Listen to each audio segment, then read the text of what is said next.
¿Están listos para la palabra? Estamos estudiando la carta a los Gálatas y precisamente la carta a los Gálatas es un mensaje de libertad, de la verdadera libertad que tenemos en Cristo. Pablo tuvo la inspiración del Espíritu Santo para darnos la revelación de en qué consiste la libertad que hemos recibido en Cristo. ¿En qué consiste la justicia por medio de la fe? ¿Cuáles son las riquezas y las ganancias y las herencias que tenemos como hijos de Dios espiritualmente hablando?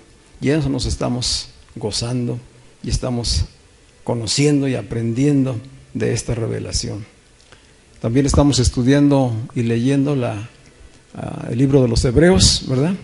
Ya hoy estamos en el capítulo 11, precisamente el capítulo de la fe, que está dedicada a la fe y que nos pone ejemplos de diferentes personajes, entre ellos precisamente Abraham, que es el padre de la fe.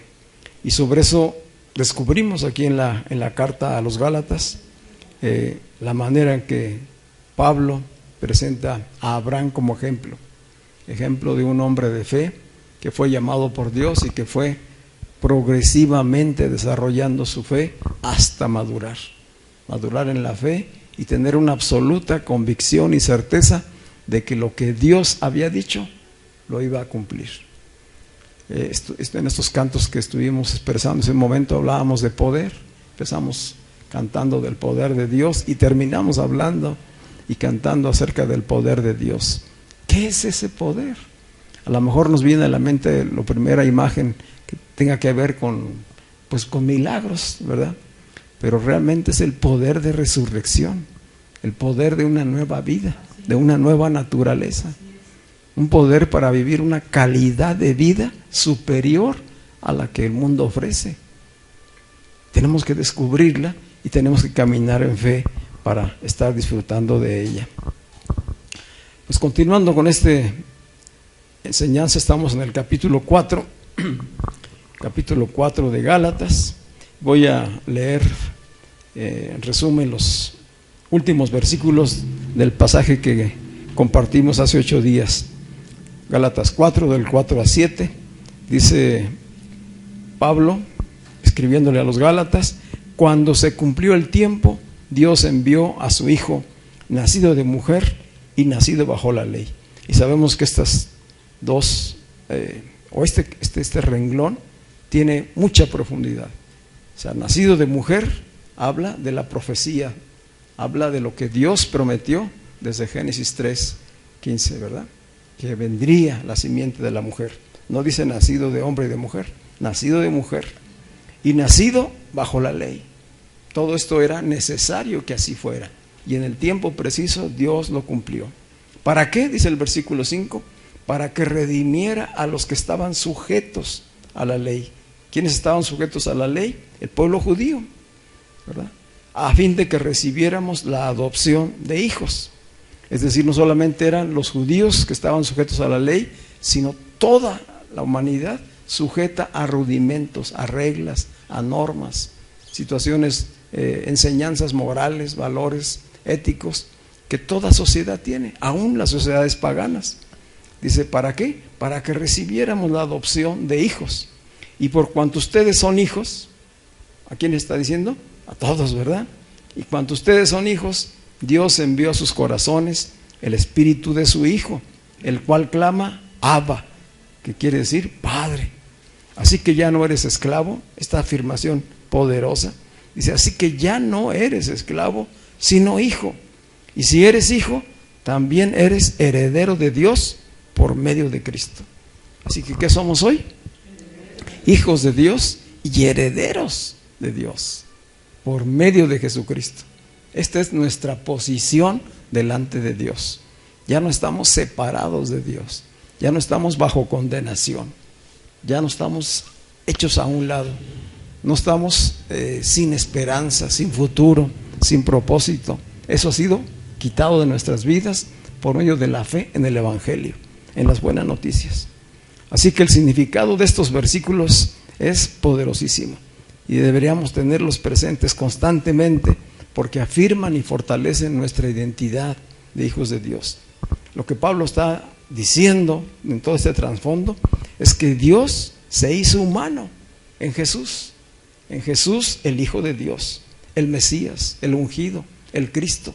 En él Dios mismo se hizo carne, se hizo humano, para participar de la misma naturaleza que teníamos todos los seres humanos. Vino a participar de la misma naturaleza, es decir, de carne y de sangre como todos nosotros, porque era necesario que participara de ello para podernos liberar.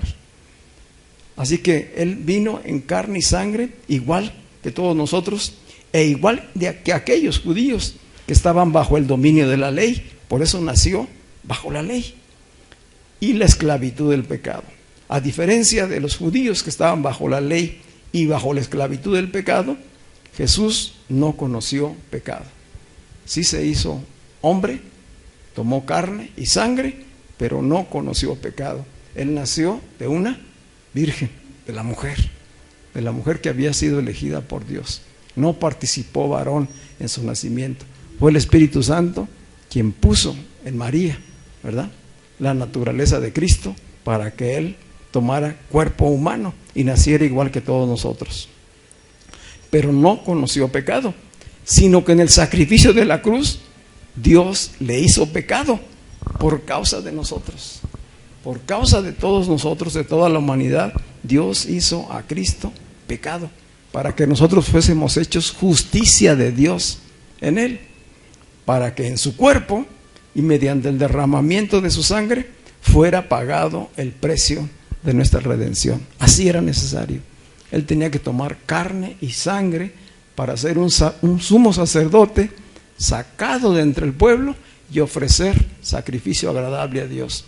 No sacrificio de animales ni de cosas materiales, sino un sacrificio de sí mismo, como cordero fue al matadero. El Cordero de Dios que quitó el pecado del mundo, se ofreció a sí mismo. Todo eso fue por causa de nosotros. Dice, allí en la cruz Jesús terminó con el pecado. Esto es lo que dice la Escritura. Terminó. ¿Cuándo terminó? Hace 2000 años. La obra está hecha. Esto es importante tenerlo en nuestro entendimiento. Allí en la cruz Jesús terminó con el pecado. Anuló el acta de los decretos que nos acusaba. Esto dice la carta a los Colosenses, versículos 14 y 15 del capítulo 2. ¿Cuál es el acta de los decretos? La ley, o los rudimentos de cualquier ley, de cualquier norma que rigiera a los seres humanos. Dice, anuló el acta de los decretos que nos era contraria y deshizo las obras del diablo. Esto dice primera de Juan 3:8. Así que Jesús triunfó, la simiente de la mujer que anunció Dios, triunfó sobre la simiente de la serpiente. La serpiente fue vencida. ¿Cuál es la serpiente? La ley, el pecado, la muerte. Ellos son, en esa figura de la serpiente está todo esto. Ellos esos símbolos y estos reglamentos y sistemas hechos por el ser humano constituyen pues todo aquello que la carne en pecado ha producido. Eso es la serpiente que estuvo desde el principio y que hizo caer a Adán y a Eva y que permaneció desde Adán y Eva hasta nuestros días. Pero todo eso fue deshecho, fue vencido. Ya hubo el triunfo sobre ello. Jesús triunfó sobre esa simiente de la serpiente y fue vencida.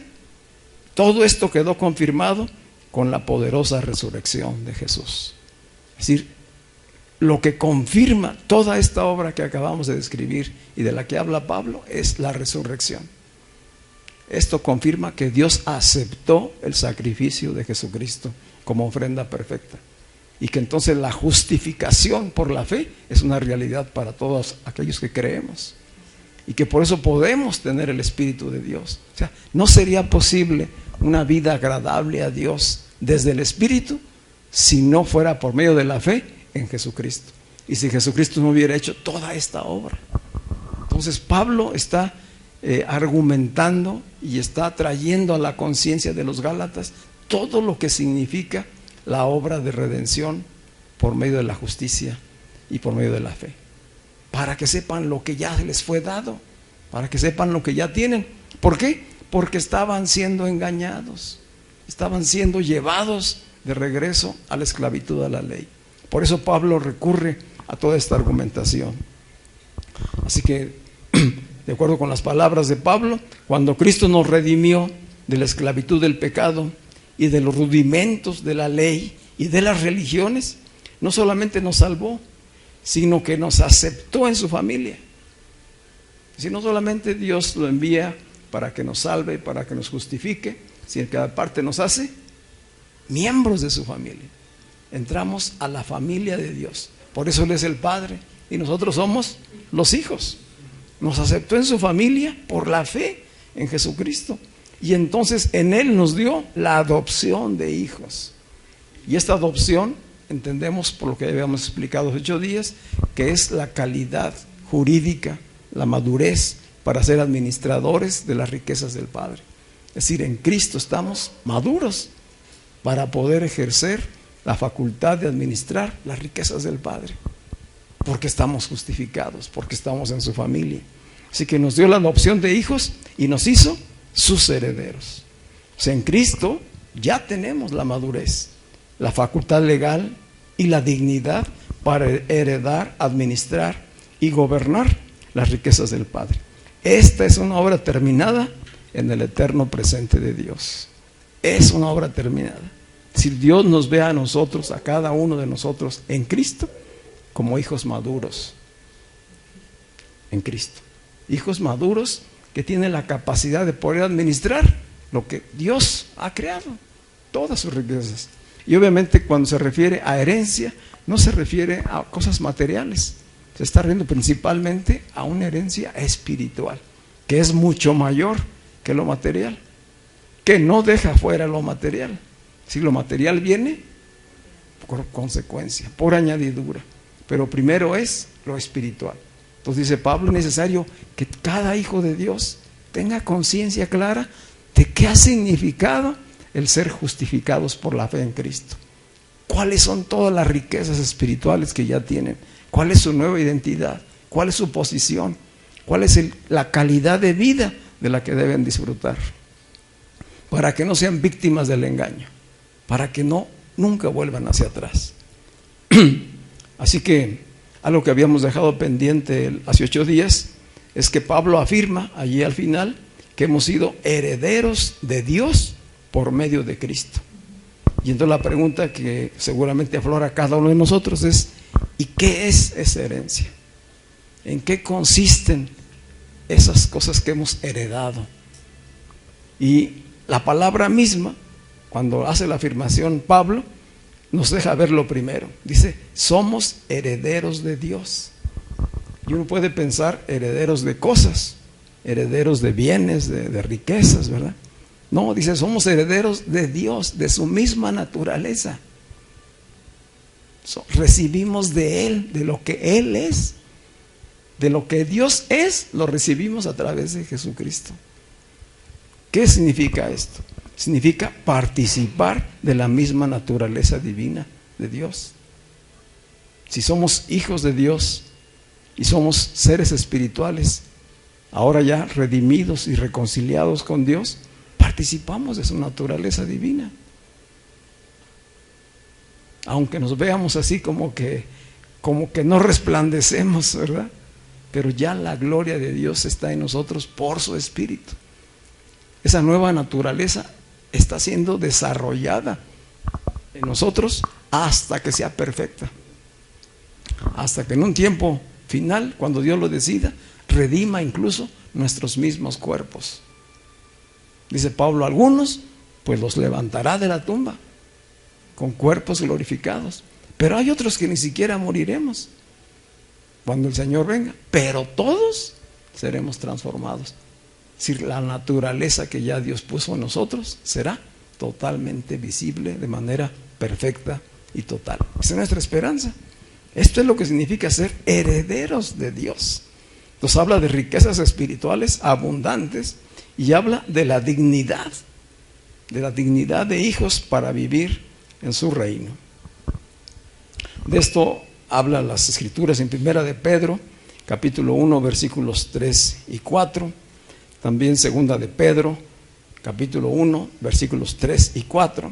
Y también Primera de Tesalonicenses, capítulo 2, versículo 12. ¿Las dijo muy rápido? Primera de Pedro, capítulo 1, versículo 3 y 4. No voy a explicarlas, pero si podemos verlas ahí de manera rapidito. Dice Primera de Pedro 1:3: alabado sea Dios, Padre de nuestro Señor Jesucristo, por su gran misericordia, nos ha hecho nacer de nuevo. Esa es la nueva naturaleza que tenemos. ¿Mediante qué? Mediante la resurrección de Jesucristo. ¿Para hacernos qué? Darnos una esperanza viva en Él, ¿verdad? Segunda de Pedro, capítulo 1 también, versículos 3 y 4. ¿Qué dice?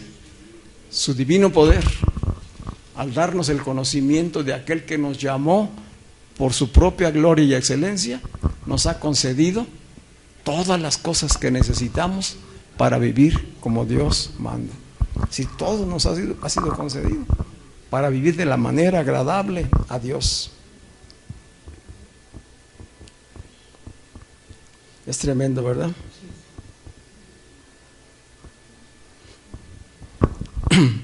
Y la siguiente cita, la de Tesalonicenses.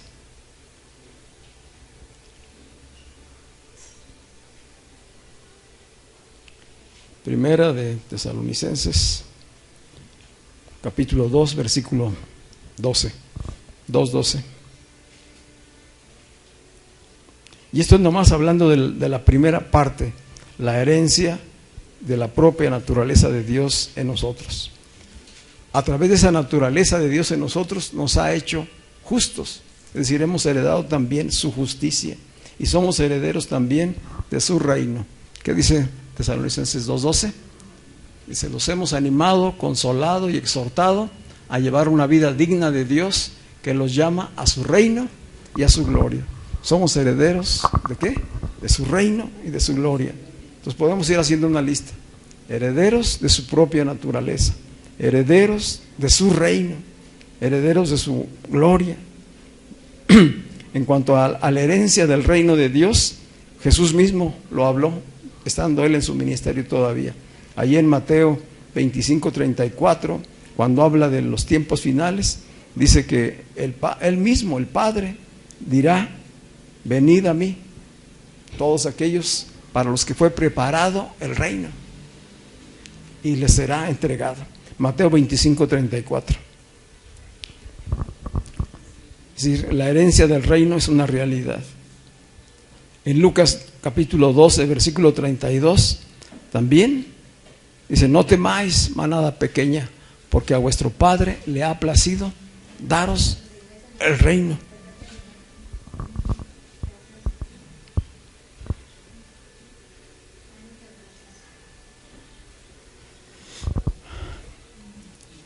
Podemos ver Mateo 25, nuevamente, Mateo 25, 34.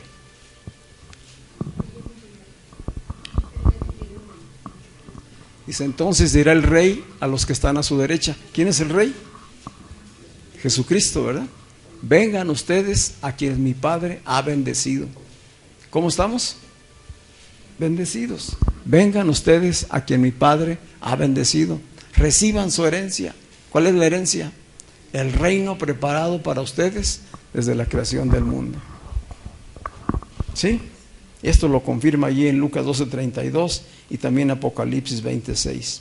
Somos herederos de la bendición prometida a Abraham. Somos herederos de esa bendición que se le prometió a Abraham.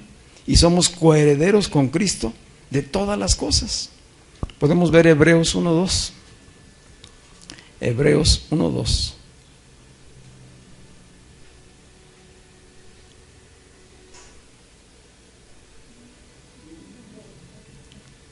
Dice, en estos días finales nos ha hablado por medio de su Hijo. Dios nos ha hablado por medio de su Hijo. A este lo designó heredero de todo. Y por medio de Él hizo el universo. Si Jesucristo es el heredero de todo y nosotros estamos en Él, ¿de qué somos herederos? De todo. Hablando de las cosas también, naturales, materiales. Es decir, tenemos bendiciones espirituales, una herencia eterna en Él, y tenemos también por añadidura todas las cosas porque ya le fueron dadas. Todo fue reunido ya en Cristo Jesús. Y si estamos en Él, entonces lo tenemos todo. Somos herederos de todo eso. ¿Por qué no lo disfrutamos plenamente? Porque no hemos alcanzado la madurez. Es lo que veíamos hace 8 días. No hemos alcanzado la madurez espiritual para poder disfrutar totalmente todo. Y esto es un proceso gradual en nuestras vidas. Somos también herederos de la completa salvación y la vida eterna. Podemos verlo esto ahí en Tito, capítulo 3, versículos del 5 a 7. Tito 3, del 5 al 7.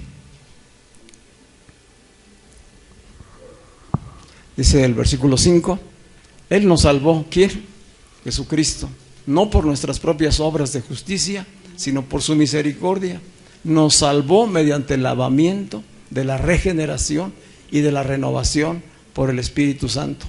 Versículo 6, el cual fue derramado abundantemente sobre nosotros por medio de Jesucristo, nuestro Salvador. Ya tenemos esa salvación. Así lo hizo para que, justificados por su gracia, llegáramos a ser herederos que abriguen la esperanza de recibir la vida eterna. ¿Qué es esa vida eterna? Es la nueva vida en Cristo. Es lo que nos es dado a través del Espíritu. O sea, a través del Espíritu en nosotros recibimos fe, el don de la fe, pero también la vida eterna, para elevarnos en nuestra calidad de vida. Ya no una vida terrenal, perecedera, sino una vida que se comienza a disfrutar desde hoy. Desde hoy. Es esa calidad de vida a la que Dios nos está llamando, a vivir por medio de la fe. Por eso dice Pablo en Efesios 1:18, aquí en el capítulo 1, en esta fracción, Pablo está orando por los creyentes de Éfeso y le pide a Dios. ¿Qué le pide a Dios? Que también es para nosotros esa petición hoy. Pido también que Dios les dé la luz necesaria, la revelación, que les dé el entendimiento para que sepan cuál es la esperanza a la cual los ha llamado, cuáles son las riquezas de la gloria de su herencia en los santos. Es decir, ¿cómo podemos tener esta conciencia y este entendimiento? Por la revelación. Si Pablo le pidió a Dios porque los Gálatas, los Efesios, los Colosenses alcanzaran este nivel de entendimiento, pues lo está pidiendo por toda la iglesia el día de hoy. Y la iglesia debe perseverar en esta oración, poder llegar a entender todas las riquezas espirituales y la herencia que tenemos en Cristo, para poder caminar con certeza, con convicción en la fe mientras estamos aquí en la tierra. Es decir, es alcanzar el nivel de fe con el que caminaba Abraham. Recuerden cómo caminaba Abraham después de que iba allá con la certeza de que él era un bendecido de Dios. No importa lo que viera o lo que le faltara, no estaban ahí puestos sus ojos. ¿Dónde estaba puesto? En la bendición que ya Dios le había dado. Entonces, si nos es abierto el entendimiento espiritual a nuestras vidas, vamos a caminar con esa misma convicción, ¿verdad? Es decir, nada nos puede apartar ya del amor de Dios. No hay nada que temer terrenalmente hablando. Al que hay que temer es a Dios, ¿verdad? Pero de todas las demás circunstancias, no abrigar temor. Nuestra confianza está en Él. Amén. Así que lo glorioso de esta herencia es que ya, desde el momento en que estamos en Cristo, podemos participar de esas herencias. Y llegará el tiempo en que esta será total y plena. Ahora, en tanto llegamos, como dice Pablo, a la unidad de la fe y a la perfección, que seamos conformados a la imagen de Jesucristo, estamos llamados a crecer, a madurar y a dar fruto. Esa es nuestra tarea. Crecer, madurar y dar fruto en el Espíritu. En esto consiste la experiencia de vivir bajo la dirección del Espíritu Santo. Esto es lo que Pablo decía. O sea, ¿quiénes son los verdaderos hijos de Dios? Los que son guiados por el Espíritu. ¿Y cómo viven esos hijos de Dios guiados por el Espíritu? Con entendimiento, con discernimiento, con fe, en una calidad de vida superior a lo terrenal. Están creciendo en el conocimiento de Dios. Así que la vida en Cristo es pues la vida en el Espíritu, y la experimentamos todos como iglesia. La vida en Cristo es la vida en el Espíritu, y es para experimentarla todos como iglesia, o sea, no individualmente. Sí, claro que hay un disfrute individual, pero el llamado es como iglesia, hasta que todos lleguemos a la unidad de la fe. Recuerden, en Cristo ya no hay separación, ya no hay divisiones. Todo ha sido reunido en Él para vivir en una perfecta unidad. Él en nosotros y nosotros en Él. Y cada uno está en Él. Entonces, si estamos todos en Él, habremos de participar de una unidad perfecta como iglesia. Entonces participamos de una misma fe, participamos de un mismo espíritu, participamos de la misma gracia. La misma gracia de salvación sigue estando con nosotros para alcanzar la madurez. Es decir, no depende de nuestros esfuerzos, no depende de que no cometamos errores, no depende de nuestra imperfección. ¿Depende de qué? De la obra de gracia. La misma obra de gracia que nos alcanzó sin merecerlo para ser justificados y ser hechos hijos de Dios, es la misma gracia que permanece para que todos alcancemos la madurez. Él es el mismo Espíritu ayudándonos a desarrollarnos, a ir entendiendo cada vez con mayor claridad y a disfrutar la vida en el Espíritu. Esta es la meta de llegar a la madurez. Y Dios la provee. Dios mismo la provee. ¿En dónde? En Cristo. Cristo ya es maduro, perfecto. Es el Hijo de Dios, aprobado por Dios, ¿verdad? A Él le ha sido ya dada toda autoridad, le han sido dadas todas las cosas, gobierna todo. Y en Él estamos los hijos. La iglesia es su obra que se está desarrollando hoy. Dios cumplirá su propósito eterno a través de la iglesia, del tiempo presente, porque la iglesia es el cuerpo de Cristo. Toda esta reflexión viene producto de las palabras que Pablo le está escribiendo a los Gálatas. Vamos a los versículos 8 al 11 del capítulo 4. Gálatas 4, versículos 8 al 11.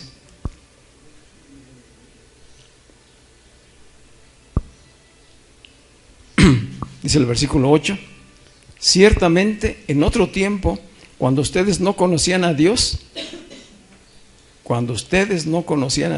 servían a los que por naturaleza no son dioses. Pero ahora que conocen a Dios, o más bien que Dios los conoce a ustedes, ¿cómo es que han vuelto de nuevo a los débiles y pobres rudimentos, a los cuales quieren volver a esclavizarse? Ustedes guardan los días, los meses, los tiempos y los años. Me temo que con ustedes yo he trabajado en vano.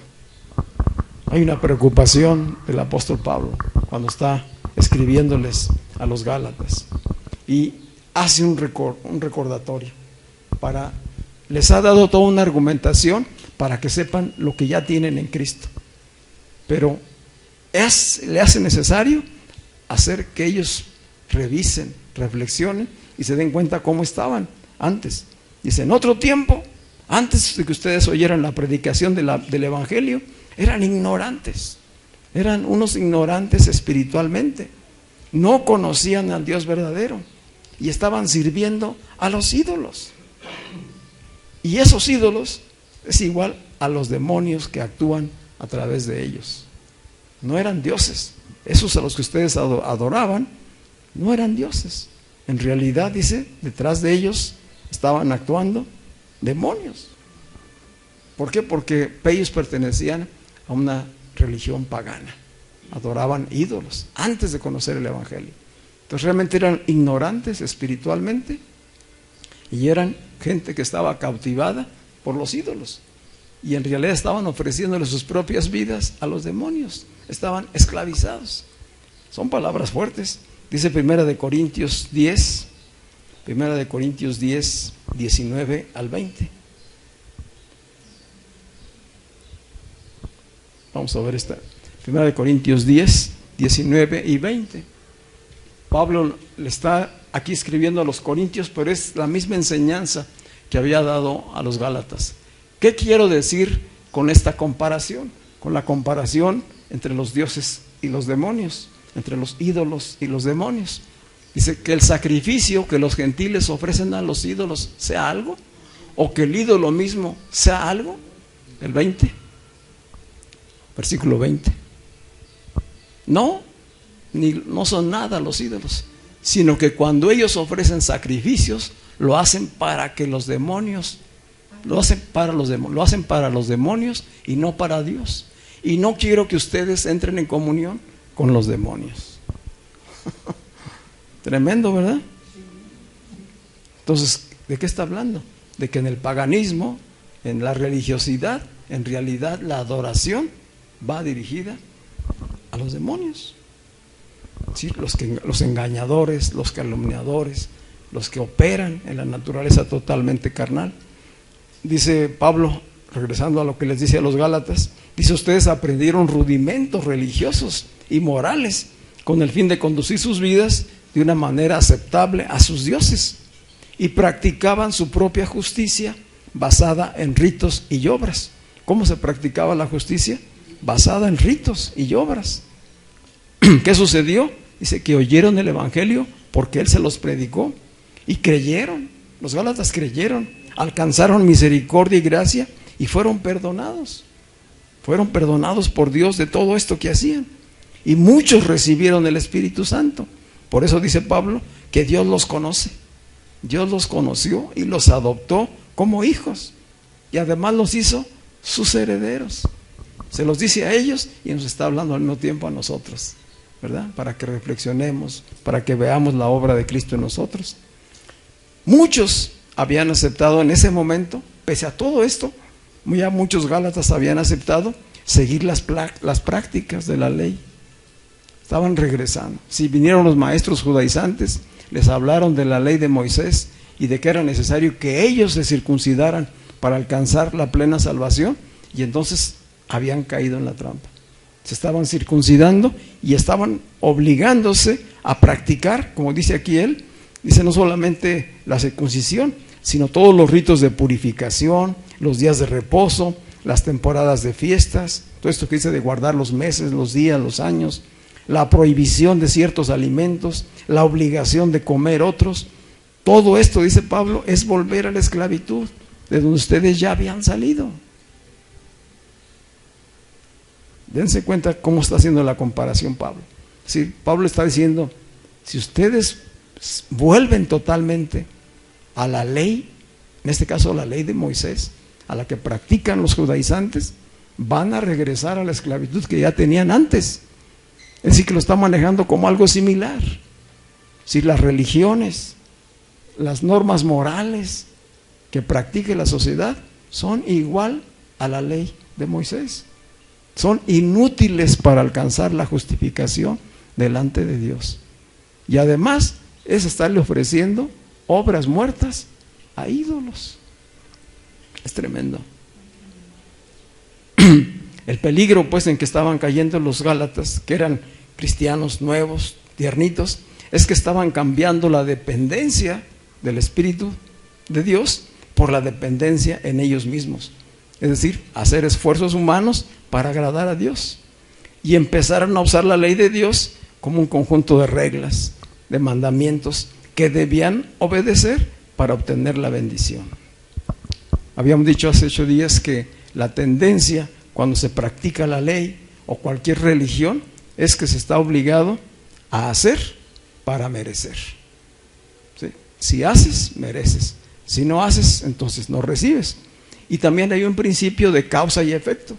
Si te portas bien, Dios te va a bendecir. Si te portas mal, Dios te va a maldecir, que fue lo que les enseñó Dios a los judíos allá en Deuteronomio 28, cuando les habló de la bendición y la maldición. Ese es el principio de causa y efecto que está presente en todas las religiones. Dice, si ustedes se apartan de la fe, de la justicia por medio de la fe, si se apartan de Cristo, van a regresar a estos rudimentos de causa y efecto, de hacer para merecer, y nunca van a alcanzar ser agradables para Dios. Eso es lo tremendo. Van a permanecer en esclavitud. Así que Pablo nos revela pues en esta porción de la carta dos peligros tremendos que tiene la iglesia. La tuvo en aquel tiempo y la sigue teniendo hoy.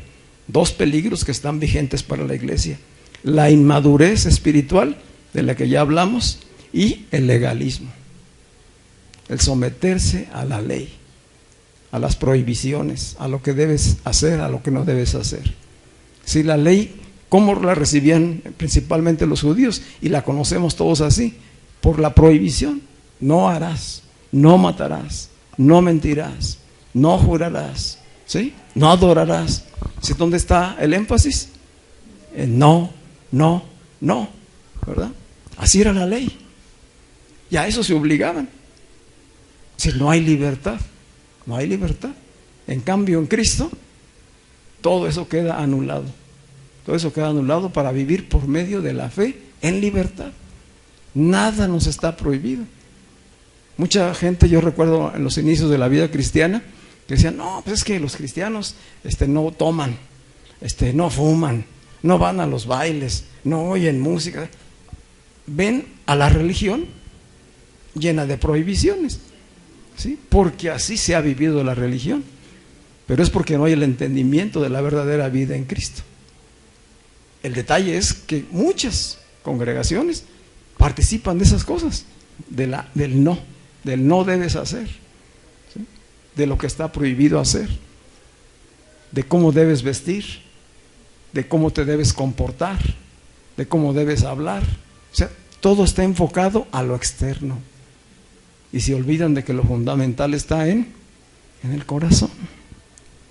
Por eso necesitamos que nos sean abiertos los ojos del entendimiento para crecer y madurar en Cristo y darnos cuenta de la libertad que hoy tenemos en Jesucristo, y que ya no estamos sujetos a causa y efecto, ni tampoco a tener que hacer para merecer.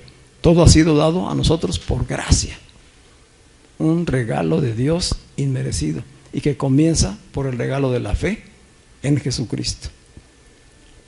Dice Pablo a los Gálatas: cuando ustedes no conocían a Dios, eran siervos de aquellos que por naturaleza no son dioses, eran esclavos de aquellos que por naturaleza no son dioses.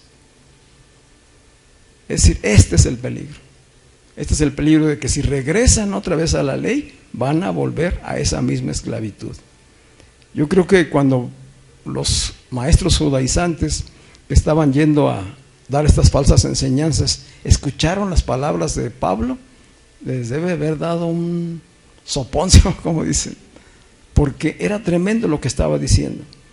Ellos deben de haberse quedado pasmados, porque dice Pablo: si aceptan la ley judía para demostrar a Dios el mérito de su virtud, están cayendo bajo la misma influencia de idolatría que practicaban antes.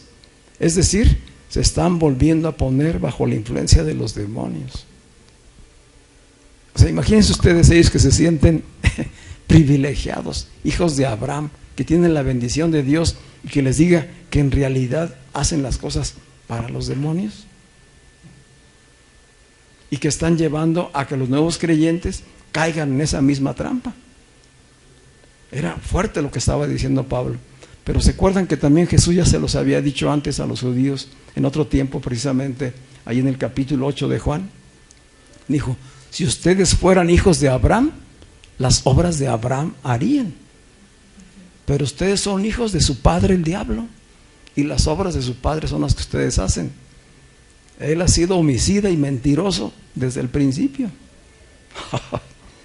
Entonces Pablo está retomando el mensaje mismo del evangelio en la esencia. Hay que salir de la vida de los paganos, hay que salir de las religiones para venir al conocimiento de la verdad, y entonces sean conocidos de Dios. conozcan a Dios, pero sobre todo que Dios los conozca a ustedes. ¿Te conoce Dios? ¿Qué tanto conocemos a veces a Dios? Pues yo creo que nos falta mucho para conocerlo perfectamente. Pero la mayor gracia es que Él me conoce, que Él sí me conoce. Te conoce por tu nombre a cada uno, ¿verdad? Porque estamos en Cristo. Eso es lo poderoso para nuestras vidas. En el Evangelio, pues, que el Evangelio es Jesucristo mismo, la aceptación de los creyentes de parte de Dios es por gracia. Es por gracia, y la gracia viene antes de la obediencia. Primero Dios nos acepta y luego nos llama a caminar en fe y en obediencia.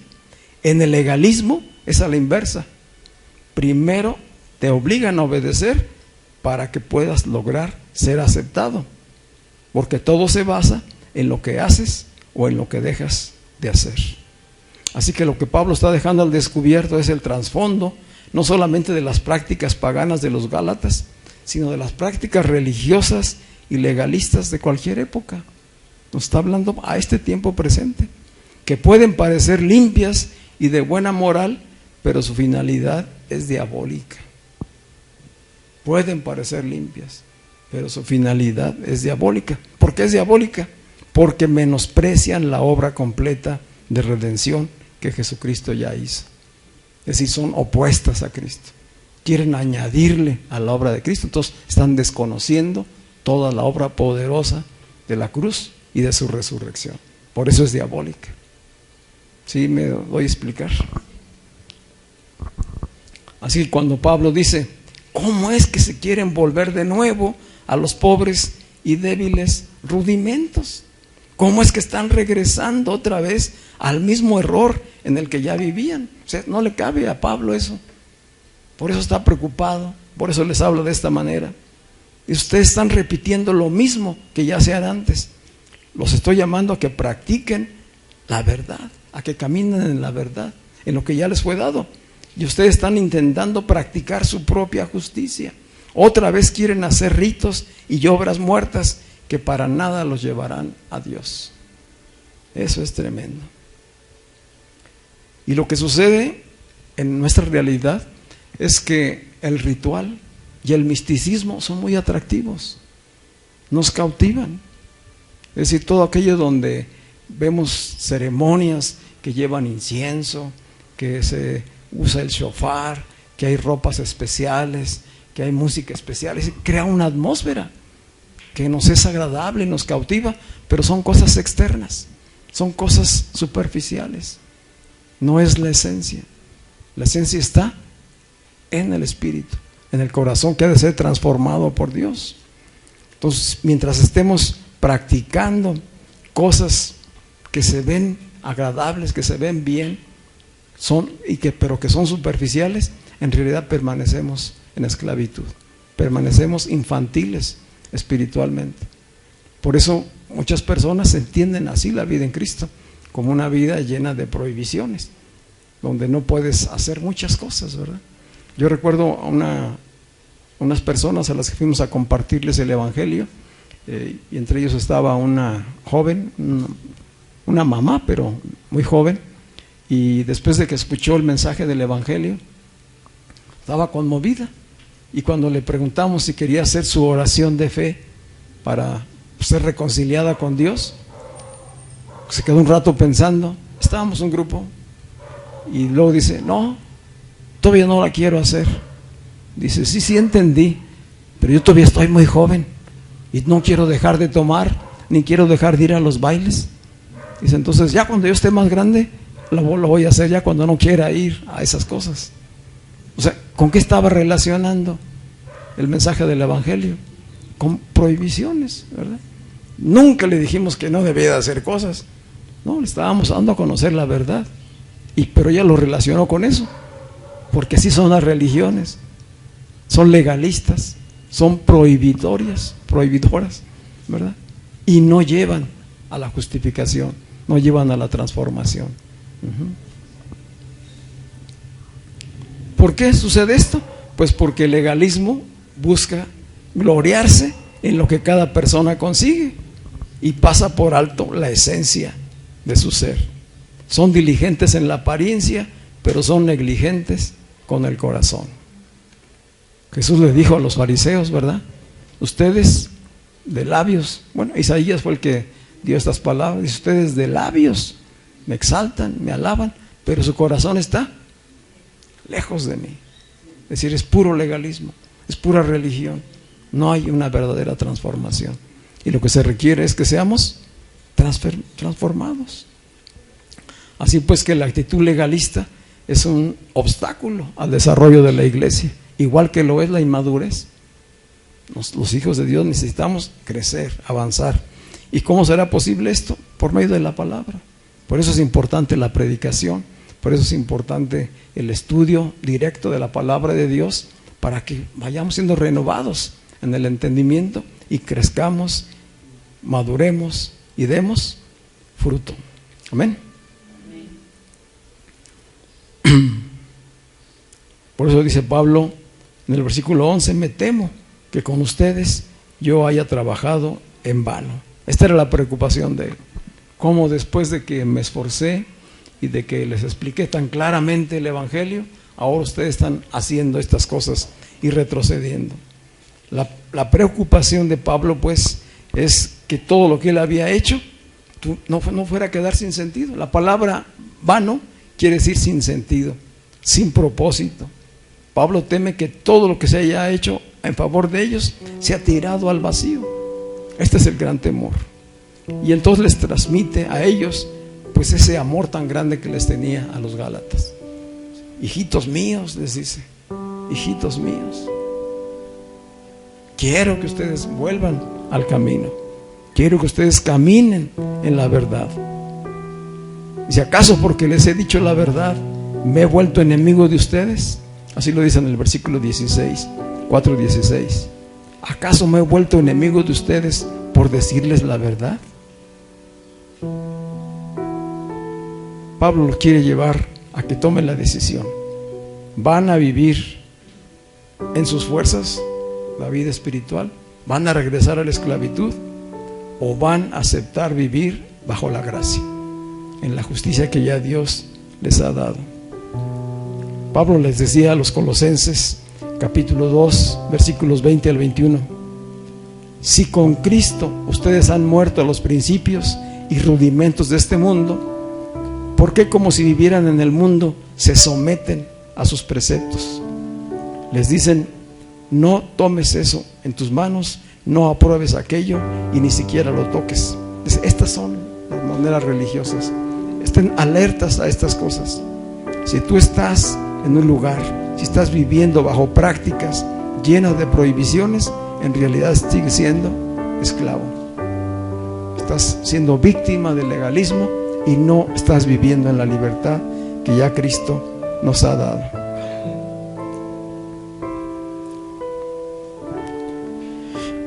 Algo más que dice Pablo es que el legalismo provoca divisiones en las congregaciones, como lo provocó allá en aquel tiempo. Ellos estaban predicando el legalismo, la ley judía, para que los gálatas fueran a practicarla, y en realidad estaban dividiendo a la iglesia que había nacido allí en Galacia, porque muchos estaban dudando, otros estaban ya practicándolo. Entonces el legalismo divide.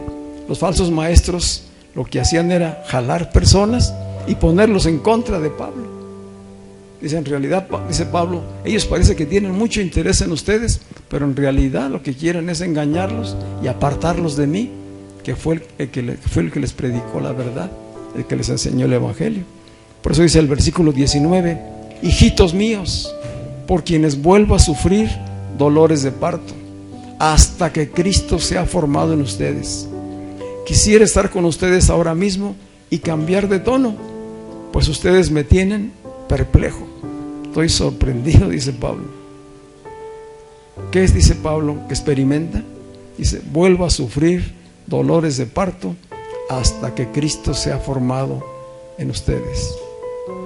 Ya Pablo había sufrido esa experiencia, como si estuviera teniendo dolores de parto, como una mujer que va a dar a luz, cuando les predicó el Evangelio.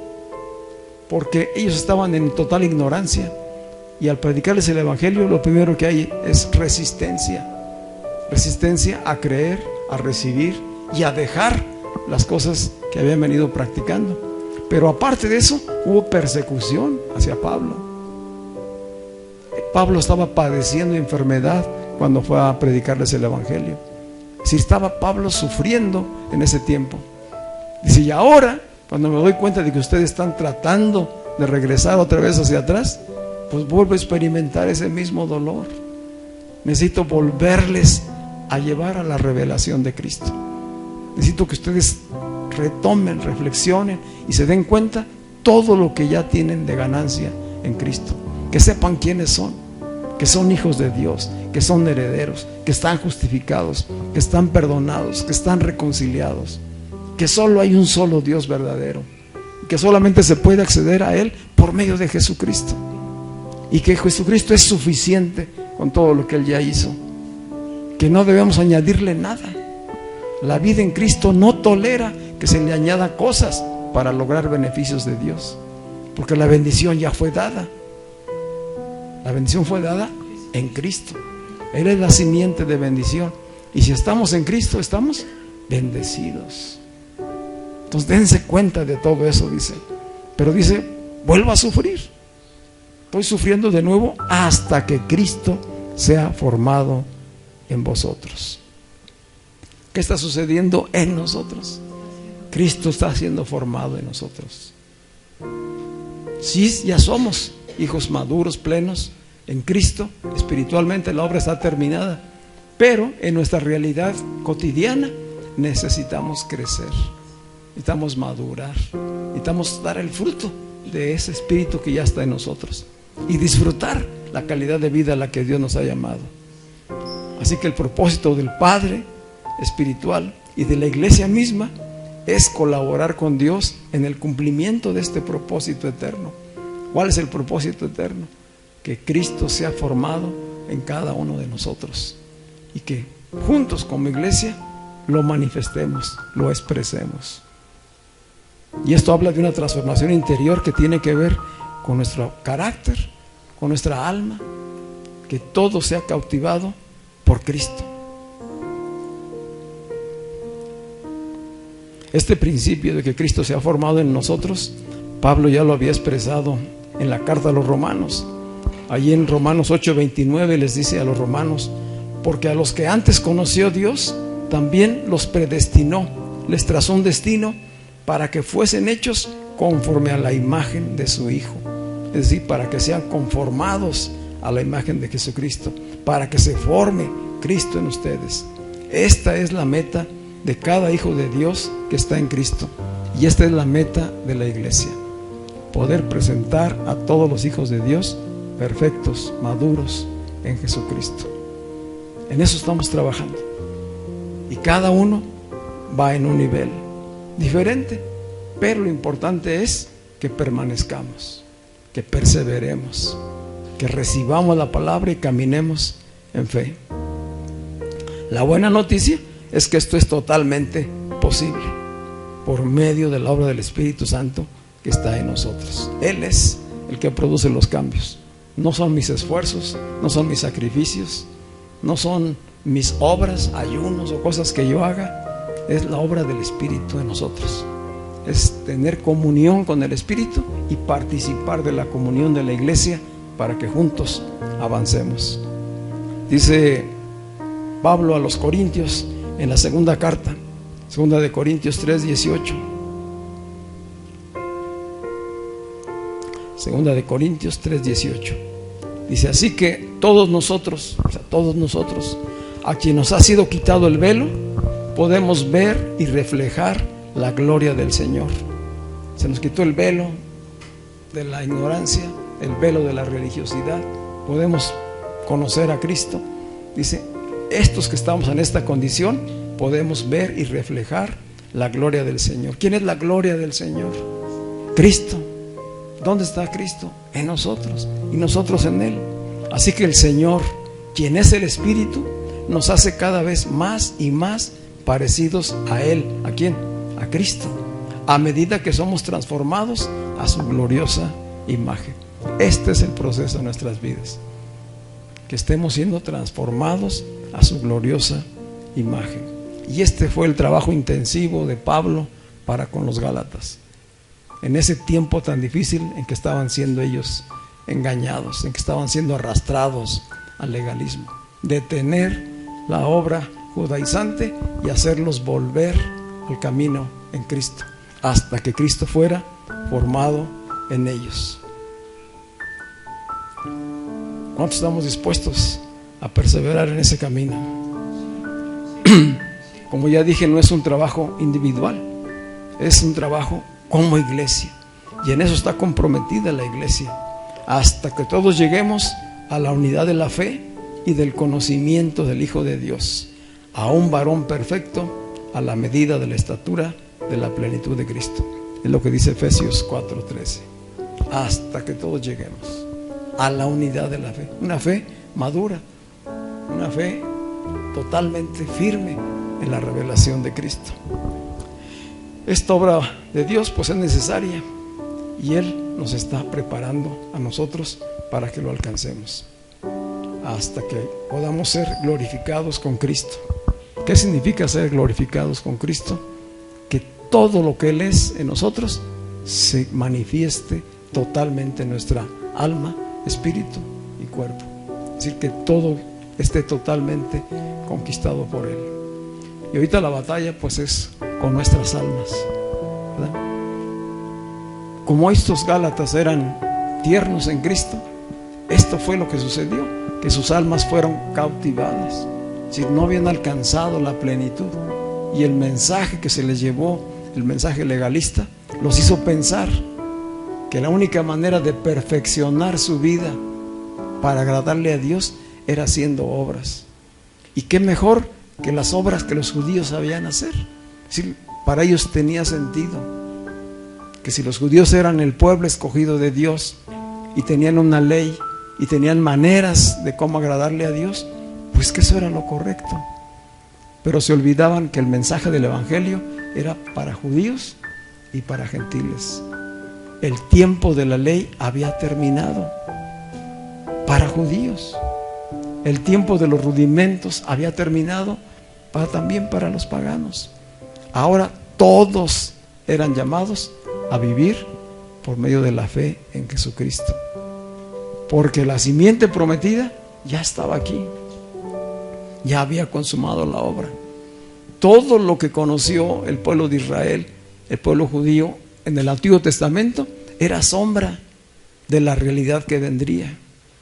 Todos los sacrificios, todos los rituales, todas las ceremonias, todo lo que ellos practicaban no era más que una sombra, un anuncio de lo que vendría verdadero. Pero lo verdadero ya había llegado. Jesucristo es la verdad, es la revelación completa. Ya no había necesidad de más sacrificios. Ahora es un nuevo pacto, un nuevo pacto. Ahora la ley no está externa, ya no es un acusador. La ley está en el Espíritu mismo y está dentro de nosotros. Ese fue lo que Dios había anunciado. Dijo, en aquel tiempo, cuando se cumple el nuevo pacto, yo pondré mi ley en su mente y en su corazón. Ustedes serán mis hijos y yo seré su Dios. Ese es el tiempo cumplido hoy. Esa obra está consumada. Está consumada. La ley de Dios está en nuestros corazones por su Espíritu. Ya no necesitamos de cosas externas. Ahora es por medio de la fe, hasta que alcancemos la madurez. Amén. Vamos a estar de pie.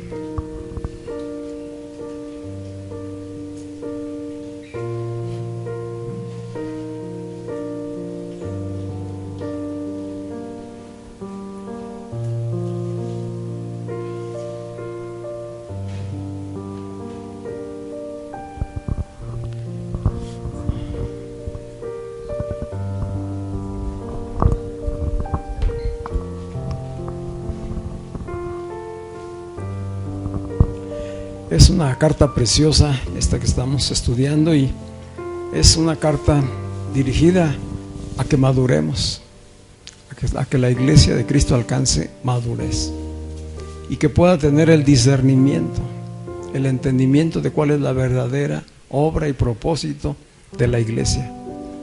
Que la obra y propósito de la iglesia de Cristo no es practicar una religión, no es cambiar de religión, es una nueva naturaleza, es disfrutar de una nueva naturaleza por la fe en Jesucristo. Y que esa nueva naturaleza nos es dada como un regalo. No la merecíamos, pero Dios nos ha elegido, nos ha llamado.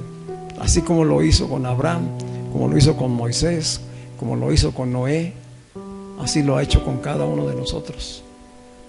La diferencia es que antes era un llamado individual y solamente era exclusivamente para un pueblo. Hoy el llamado es a nosotros en lo individual, pero para ser parte de la iglesia, para que el cuerpo de Cristo sea el que nos conduzca hacia la plena madurez, hasta poder dar el fruto del Espíritu que ya está en nosotros. ¿Amén? Entonces necesitamos apreciar, valorar toda la riqueza espiritual que ya tenemos y saber que aún hay herencia que vamos a recibir hasta que sea plena, total y completa. Que todo es una obra espiritual, pero que incluye la bendición también de lo material. Dios no está peleado con que sus hijos disfruten, al contrario. Recordemos que en un principio Dios puso a Adán y Eva en el Edén, donde lo tenían todo, ahí no les faltaba nada. Cuando Israel fue al desierto, después de que salió de Egipto, allí Dios les proveyó de todo, no les faltó nada, no les faltó agua, no les faltó pan, no les faltó carne, no les faltó vestido, no les faltó sanidad, y estaban en el desierto y eran una multitud. Es decir, Dios está claro, entendido, sabe que tenemos necesidad de cosas para vivir aquí, sabe que las necesitamos. Dice, pero todas esas cosas vendrán por añadidura si ustedes caminan en Cristo. Amén.